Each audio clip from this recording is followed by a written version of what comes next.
तो प्रतियोगिता दर्पण करंट अफेयर सीरीज को आगे बढ़ाते हुए आज हम लोग देखेंगे अप्रैल के करंट अफेयर्स को, और इसमें भी हम लोग इकोनॉमिक को डिस्कस करेंगे। आर्थिक और वाणिज्य परिदृश्य जो दिए होते हैं हम उन्हें यहाँ पे कंप्लीट करेंगे। इससे पहले हमने राष्ट्रीय, अंतर्राष्ट्रीय और जो भी इसके अंतर्राष्ट्रीय राष्ट्रीय से स्मरणीय तथ्य जुड़े हुए वन लाइनर क्वेश्चन दिए होते हैं उनको भी कंप्लीट कर लिया है, तो आप उन्हें भी ज़रूर से देख लेंगे। हमारे आने वाले सभी एग्जाम्स के लिए महत्वपूर्ण हो सकते हैं।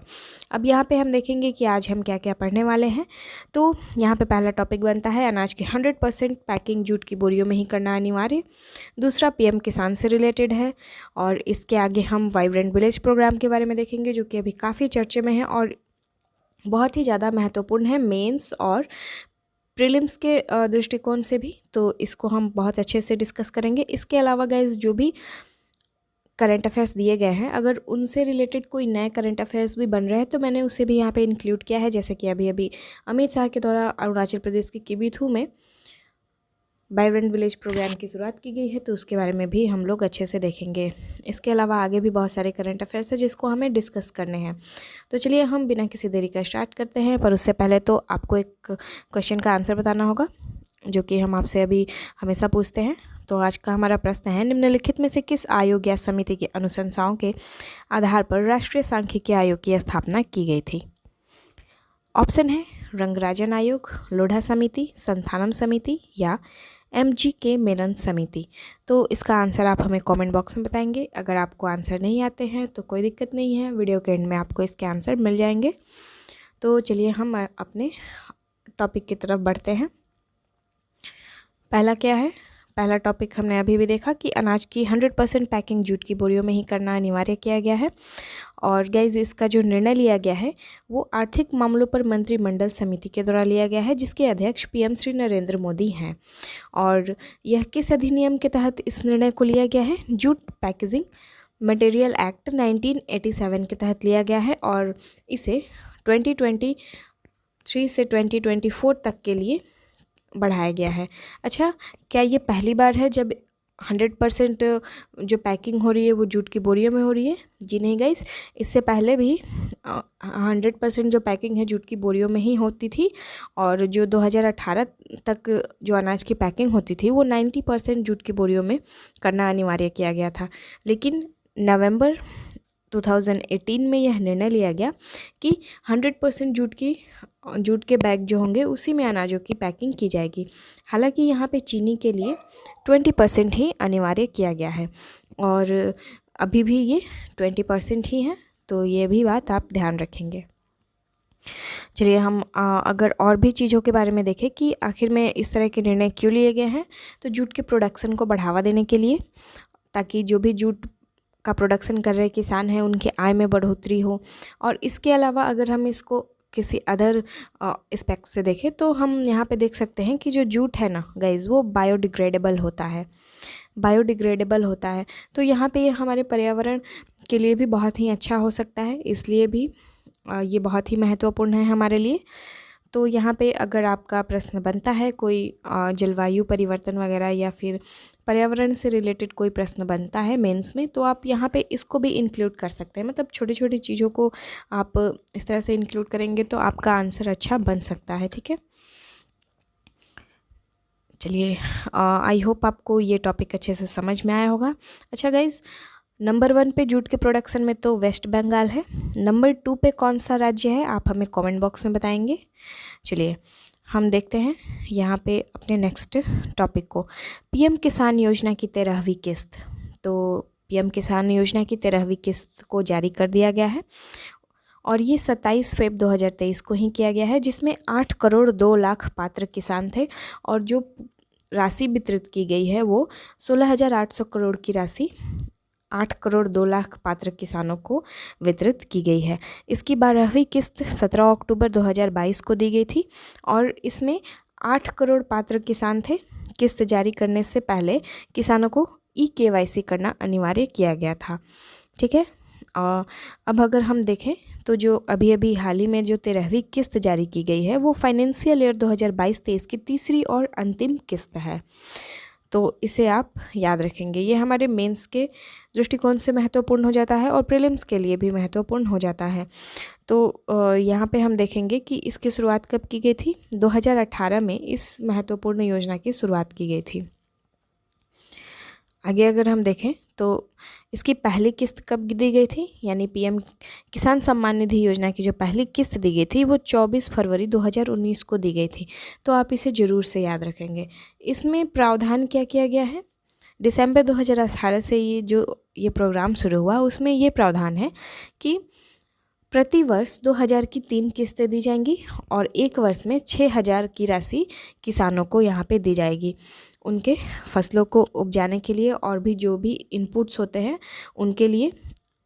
चलिए अब हम देखेंगे कि जो पीएम किसान सम्मान निधि योजना है उसका लाभ कौन कौन से किसान उठा सकते हैं।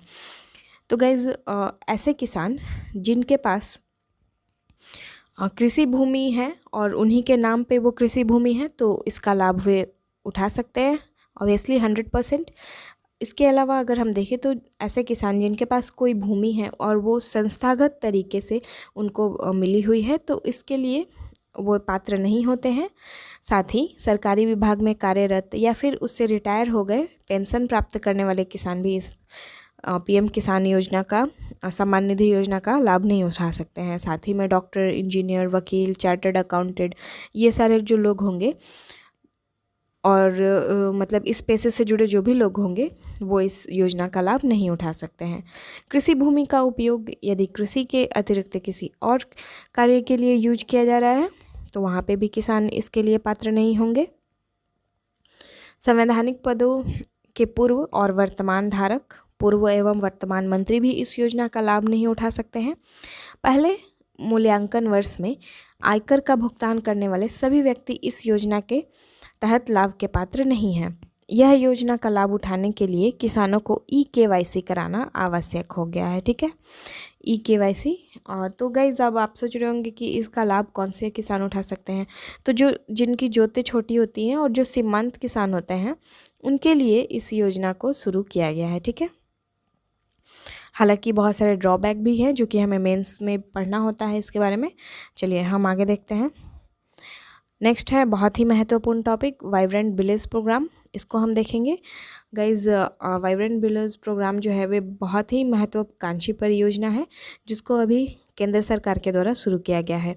इसे जो उत्तरी सीमा से लगे राज्य हैं उन राज्यों के लिए शुरू किया गया है। वहाँ पे इंफ्रास्ट्रक्चर डेवलपमेंट करने के लिए, शिक्षा के लिए, रोजगार को बढ़ावा देने के लिए, वहाँ पे जो भी सड़कें हैं उनको बनाने के लिए, तो इन सभी चीज़ों के लिए वाइब्रेंट विलेज प्रोग्राम की शुरुआत की गई है।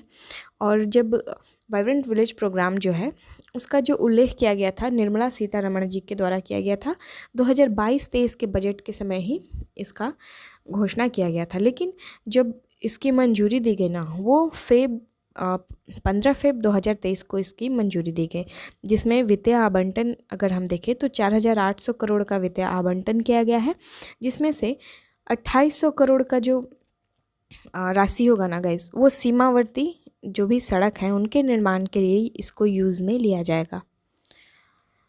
चलिए इसका उद्देश्य तो अभी हमने देखा ही कि उत्तरी सीमा के सामरिक महत्व को देखते हुए सीमावर्ती गांवों का समुचित विकास किया जाएगा।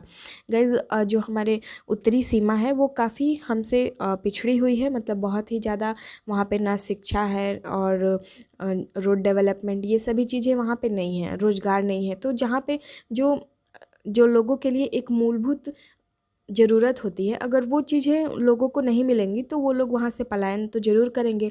और अगर जब लोगों का वहाँ से पलायन होता है तो ये हमारे लिए बिल्कुल भी अच्छा नहीं है, क्योंकि जो सीमा पे रहने वाले लोग होते हैं ना वो हमारे लिए बहुत ही हेल्पफुल होते हैं। जिस तरह से अगर हम देख रहे हैं कि चाइना हमारे बहुत सारे एरियाज़ पे अपना क्लेम करता है। अभी अभी अरुणाचल प्रदेश के 11 जगहों को नाम को उसने चेंज किया है। तो इन सभी दृष्टिकोण से अगर वहाँ पे लोग रहेंगे तो और वहाँ पे जो भी इंफ्रास्ट्रक्चर डेवलपमेंट होगा तो ये हमारे लिए बहुत ही ज़्यादा महत्वपूर्ण हो सकता है। ऐसा माना जाता है कि जो सीमा के पास में लोग रहते हैं वो हमारे सेना के आँख और कान के रूप में काम करते हैं और बहुत सारी मदद उनके द्वारा हमें मिलती है। तो ज़रूरी है कि उत्तरी सीमा को डेवलप किया जाए, वहाँ पे रोजगार, शिक्षा, इन सभी चीज़ों को बढ़ावा दिया जाए ताकि लोगों का पलायन वहाँ से ना हो। ठीक है, तो हम आइए इसके और भी महत्वपूर्ण पॉइंट्स को देखते हैं। एलएसी की सुरक्षा ग्रिड को मजबूत करना भी इसका महत्वपूर्ण उद्देश्य है। इसमें कौन कौन से राज्य शामिल हैं? इसमें 4 राज्य और एक यूटी शामिल है। आप समझ रहे होंगे कि एक यूटी जो है वो लद्दाख है और बाकी के 4 राज्यों में हिमाचल प्रदेश, उत्तराखंड, अरुणाचल प्रदेश, सिक्किम शामिल है। ठीक है, तो यहाँ पे इन सभी जगहों के इंफ्रास्ट्रक्चर को डेवलप किया जाएगा। और साथ ही अभी अभी शुरू किया गया है यहाँ पे सिंकुला सुरंग बनाया जा रहा है, जो कि लद्दाख के सीमावर्ती इलाकों में सभी मौसम में कनेक्टिविटी को बनाए रखेगा और यहाँ से जो हमारे सेना होंगे उनके लिए भी बहुत ज़्यादा मदद हो सकेगी। और इसे कहाँ बनाया जा रहा है? नीमू पदम दारचा रोड लिंक पर बनाया जा रहा है, जो कि 4.1 किलोमीटर की लंबी सुरंग का निर्माण करेगा। तो ये चीज़ आप ज़रूर याद रखेंगे कि ये 4.1 किलोमीटर का है, क्योंकि गाइज इससे रिलेटेड क्वेश्चन पूछे गए थे 67 बीपीएससी में, जो कि हमारा पेपर लीक हो गया था। उस टाइम में जो प्रश्न पूछा गया था वो पूछा गया था। ठीक है, एक सुरंग की लंबाई पूछा गया था, तो आप बताएंगे कि वो कौन सी सुरंग के बारे में पूछा गया था। क्योंकि देखिए यहाँ पे आपके लिए प्रीवियस ईयर प्रश्नों को एनालाइज करना बहुत ज़्यादा ज़रूरी हो जाता है। ऐसा नहीं है कि पैटर्न चेंज हो गया है तो प्रश्न भी कुछ और ही पूछे जाएंगे। जब तक आप प्रीवियस ईयर पे अच्छी पकड़ नहीं बनाएंगे, आगे के जो भी एग्ज़ाम्स होंगे उसमें आपको बहुत सारी दिक्कतों का सामना करना पड़ेगा।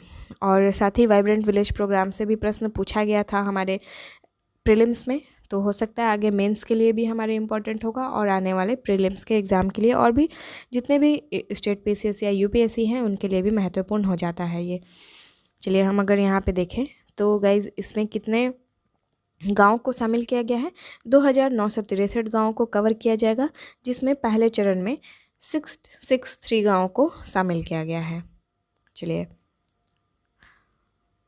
आगे अगर हम देखें यहाँ पे तो अभी 7 अप्रैल 2023 को क्या हुआ ना कि हमारे जो सहकारिता और गृह मंत्री हैं अमित शाह, उनके द्वारा इनकी अरुणाचल प्रदेश की यात्रा थी और उसके दौरान इन्होंने किबिथू, जो कि हमारा सबसे लास्ट गांव, हालांकि अब इसे लास्ट गांव नहीं ऐसा माना जाता है कि ये भारत का पहला गांव है। ठीक है, तो किबिथू में वाइब्रेंट विलेज प्रोग्राम की शुरुआत की है, जो कि अरुणाचल प्रदेश में है।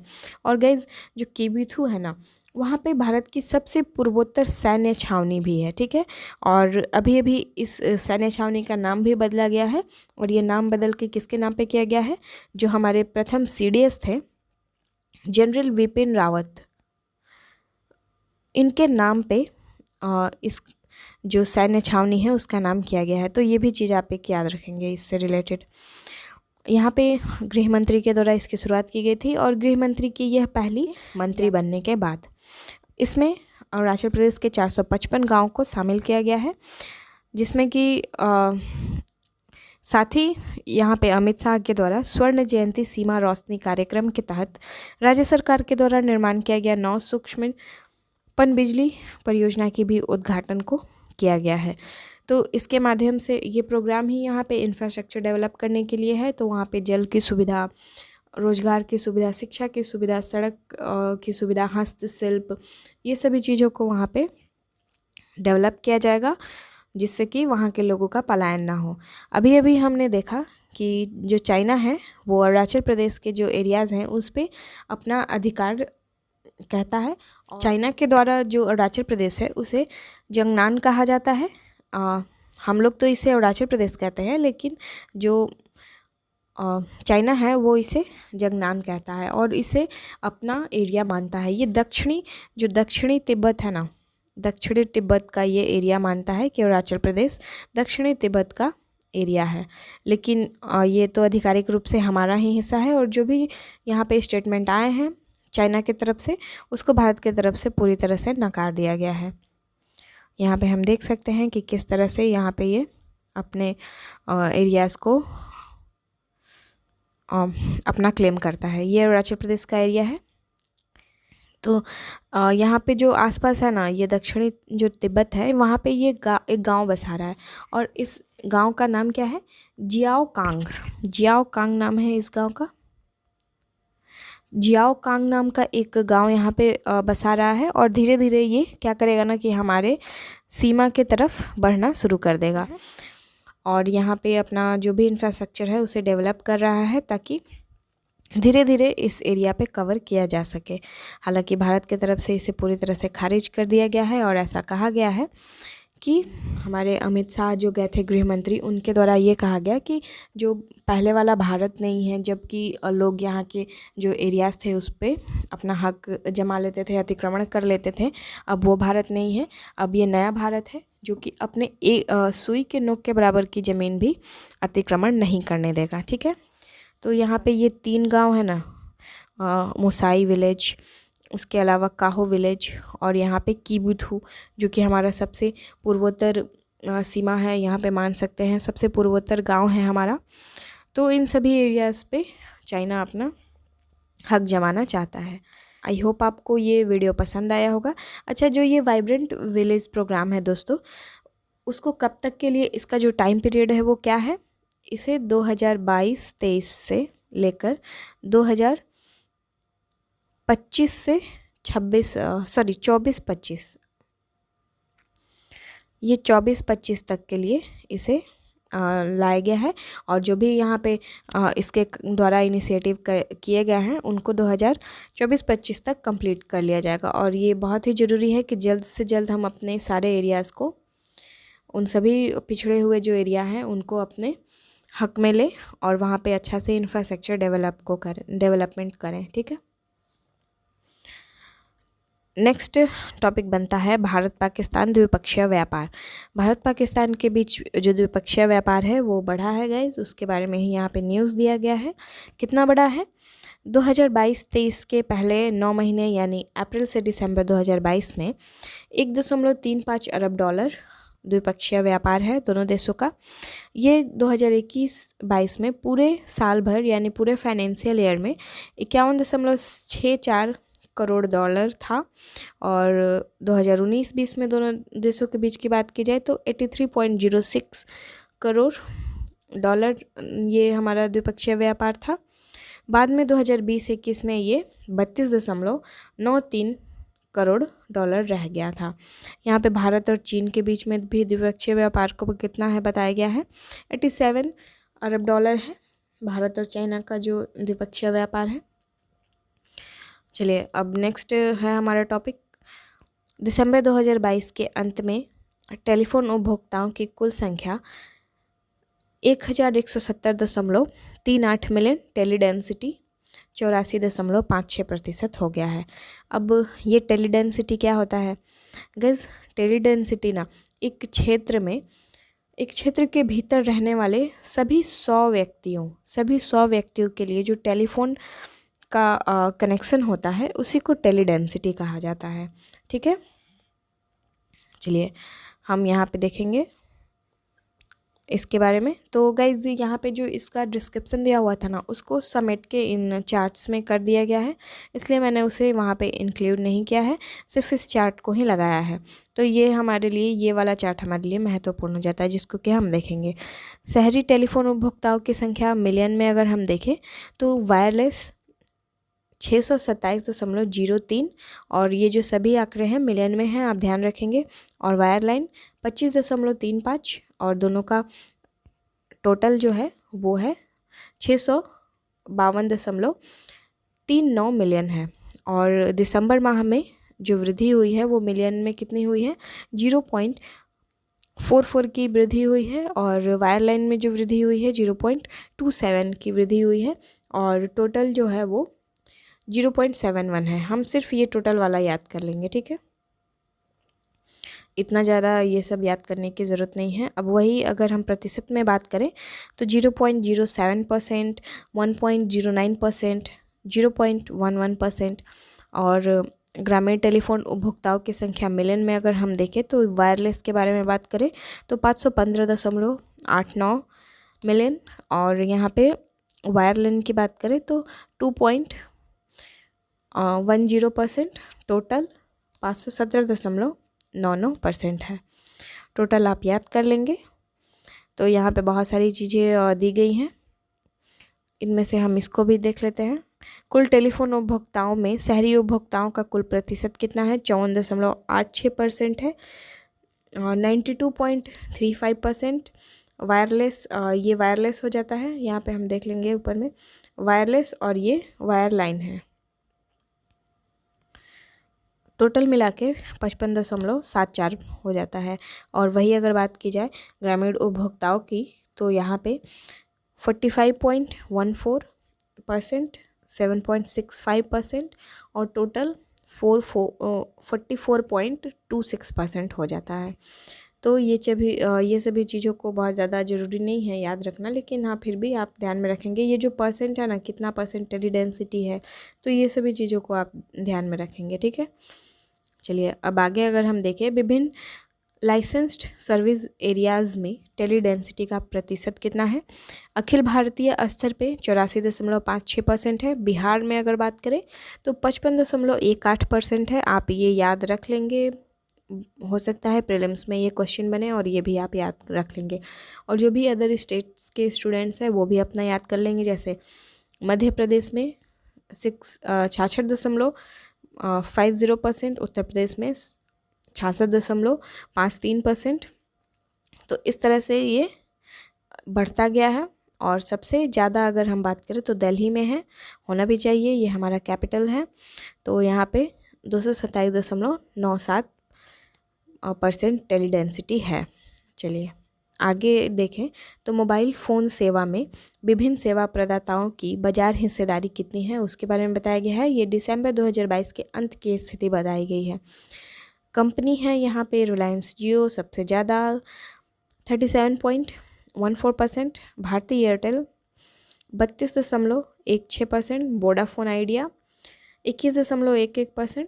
तो इस तरह से दिया गया है। और BSNL का देख लेंगे हम 9.34% है।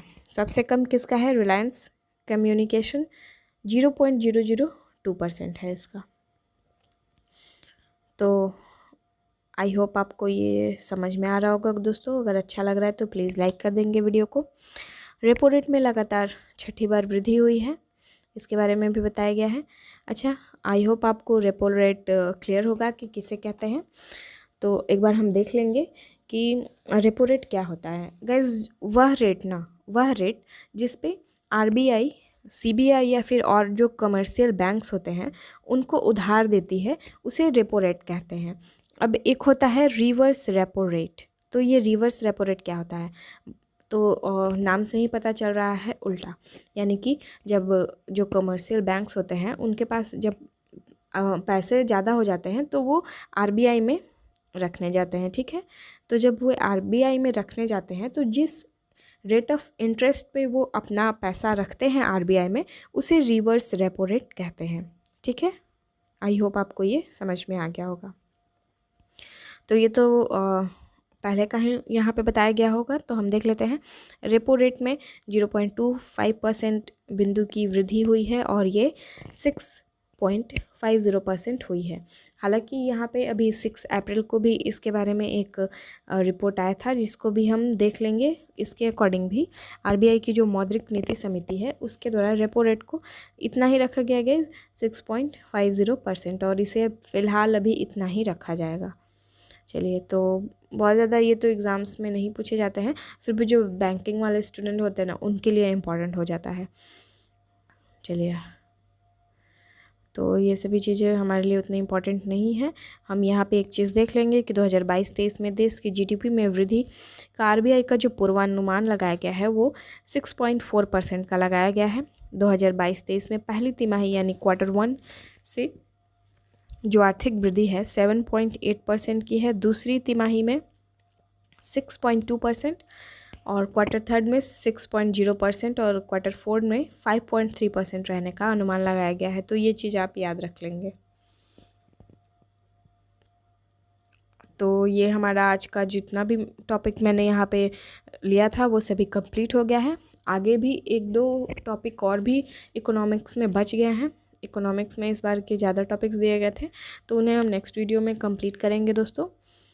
चलिए, और इसके अलावा जो भी जो नवीनतम सामान्य ज्ञान दिए होते हैं, खेल से रिलेटेड, नियुक्ति से रिलेटेड, मृत्यु, डेट्स, बुक्स वगैरह, इन सभी के जो दिए होते हैं उसको भी नेक्स्ट वाले वीडियो में ही हम देख लेंगे। ठीक है, चलिए तो हम अपने प्रश्न पे आते हैं। प्रश्न क्या था? निम्नलिखित में से किस आयोग या समिति की अनुशंसाओं के आधार पर राष्ट्रीय सांख्यिकी आयोग की स्थापना की गई थी? ऑप्शन था रंगराजन आयोग, लोढ़ा समिति, संथानम समिति या MGK मेनन समिति। तो आई होप आप सभी को पता ही होगा, रंगराजन समिति आयोग की अनुशंसाओं पर राष्ट्रीय सांख्यिकी आयोग की स्थापना की गई थी। ये प्रश्न मैंने इसलिए इंक्लूड किया है क्योंकि जो आने वाला वीडियो होगा ना दोस्तों, उसमें हमें राष्ट्रीय सांख्यिकी आयोग की जो रिपोर्ट है उसको पढ़ना है, तो मैंने सोचा इसी से रिलेटेड एक क्वेश्चन हो जाए। हालांकि वो टॉपिक हम नेक्स्ट वीडियो में कंप्लीट करेंगे। चलिए अब जो यहाँ पे अन्य जो भी दिए हुए थे ना उसके बारे में भी थोड़ा सा देख लेते हैं। जैसे कि लोढ़ा समिति, ये किससे संबंधित है? भारतीय क्रिकेट कंट्रोल बोर्ड में सुधार के लिए कार्यान्वयन युक्त कार्यों का विश्लेषण और अनुशंसा करना, इसका जो काम था वो था। संथानम समिति, ये इम्पॉर्टेंट होता है हमारे लिए। भ्रष्टाचार विरोधी समिति की अध्यक्षता करना। MGK मेनन समिति, MGK मेनन भारत के एक भौतिक विज्ञानी और नीति निर्माता थे। वह 1972 में इसरो के अध्यक्ष भी थे। योजना आयोग के 1982 से 1989 तक के वे सदस्य भी थे। तो इस तरह से हमने अपने जो भी यहाँ पे वीडियो जो भी हमारे टॉपिक्स थे उसे अच्छे से कंप्लीट कर लिया है। आई होप आपको वीडियो पसंद आया हो, तो आप लाइक कर देंगे। मिलते हैं आपसे नेक्स्ट वीडियो में बहुत सारे नए नए चीज़ों के साथ। तब तक के लिए जय हिंद।